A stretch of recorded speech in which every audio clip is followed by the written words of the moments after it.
네, 아침 먹을 시간도 없이 너무 바쁜 여러분들을 위해서 대한민국의 오늘 아침 어떻게 흘러가고 있는지 빠르고 간편하게 알려드리겠습니다. 안녕하세요. 오소은의 포스트 라이브 아나운서 오소은입니다. 3월 13일 화요일입니다. 오늘의 주요 이슈 시작해 보도록 하겠습니다. 네, 정봉주 전 통합민주당 의원의 성추행 의혹과 관련해서요, 언론사 프레시안과의 반박, 그 이후에 재반박으로 이어지는 진실 공방에서 이 민국파 씨의 주장이 더해져 화제가 되고 있습니다. 자, 민국파 씨는 누굴까요? 지난 2011년 당시 정전 의원 팬클럽인 정봉주와 미래 권력들, 줄여서 미권스가 패직이었던 인물이라고 합니다. 그를 당시 사용했던 민국파로 지칭해서 부르고 있는데요.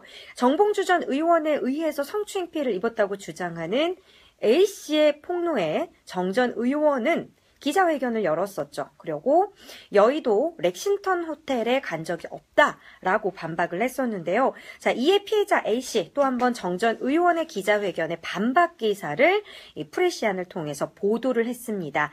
그리고 결정적인 증거로 민국파 씨가 지난 12월 23일 오후 1시에서 2시경 여의도 렉싱턴 호텔에 데려다 줬다라고 증언을 했는데요. 자, 하지만 민국파 씨가요, BBK 폭로로 정전 의원이 구속되었을 당시에 이 미권스 회원들의 의사를 묻지도 않은 상태에서 문재인 후보에 대한 공식 지지 선언을 해서 논란이 된 바 있는 과거 이력이 있기 때문에 누리꾼들 사이에서는 현재 프레시안이 이 정전 의원의 정치적 고립을 위해서 계획적으로 꾸민 보도라는 주장이 제기되고 있는 상황입니다.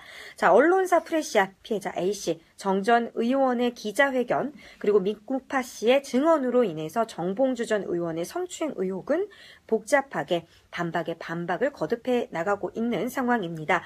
자, 이에 대해서 우리 네티즌들의 반응. 자, 이번 건은 다른 미투랑 좀 다르게 이상합니다. 성폭행도 아니고 다른 피해자가 더 있는 것도 아니고 그 기사를 특정으로 낸 게 피해자의 친한 친구고 정봉주는 노발대발 반박하고 이상하다, 이상해. 성추행 안 했다는 사람 보고 안 했다는 증거 대라는 황당한 상황에 꾸역꾸역 자료 모아서 내놨더니 이제 와서 증거 뒤에 숨지 말라니 말이냐 똥이냐. 너희 때문에 미투 망했다. 논점이 호텔을 가고 안 가고가 아니라 성희롱이나 성폭행이라면 어떻게 했다는 구체적인 행위가 나와야 하는 거 아니냐. 얼굴을 들이민 것이 성희롱 같지는 않은 것 같은데 논점을 확실히 했으면 좋겠다라는 이 미투 운동에 대한 본질에 대해서 다시 한번 생각해 보게 하는 의견들이 우리 네티즌들 사이에서 계속해서 나오고 있습니다. 네, 그리고 두 번째 이슈 자꾸만 떨어지고 있는데요. 제발 떨어지지 말아주세요. 오드리 헵번과 지방시 씨.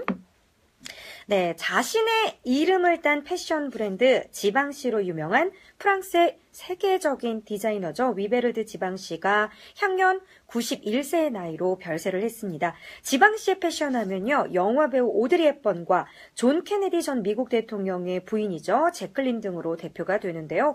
심플하고 절제된 그의 디자인은 영국의 엘리자베스 2세 여왕뿐 아니라 할리우드 배우 출신의 모나코 왕비 그레이스 켈리, 제인 폰다, 로렌 바콜 등의 여성 병사들을 사로잡았습니다. 자, 특히나 티파니에서 아침을 해서 헵번이 입고 나왔던 리틀 블랙 드레스 굉장히 유명하죠. 네, 고인이 되신 우리 지방시의 작품 중 유명한 작품이기 때문에 제가 이렇게 꺼내서 여러분들과 함께 공유를 조금 해보자고 합니다. 자, AP통신은요, 오드리 헵번이 티파니에서 아침을 해서 입고 나온 민소매, 이 검은 이브닝 드레스는 지방시를 떠올리게 하는 가장 대표적인 모습이다라고 전했습니다. 여러분들, 이 워낙 유명한 작품이라서 그렇죠. 또 근데 이게 지방시의 작품이었구나라고 오늘 처음 아신 분들도 있으실 텐데요.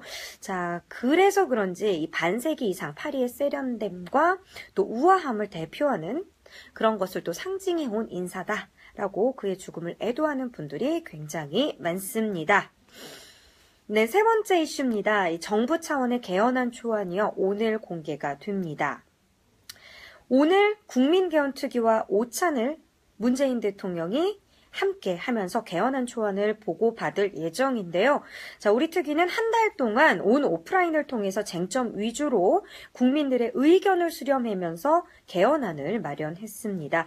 이 권력구조 개편의 핵심인 정부 형태는요, 대통령제를 유지를 하되 5년 단임에서 4년 연임제로 가닥이 잡혔습니다. 국민의 선택을 한 번 더 받게 되면 대통령 임기가 8년이 되는 건데요.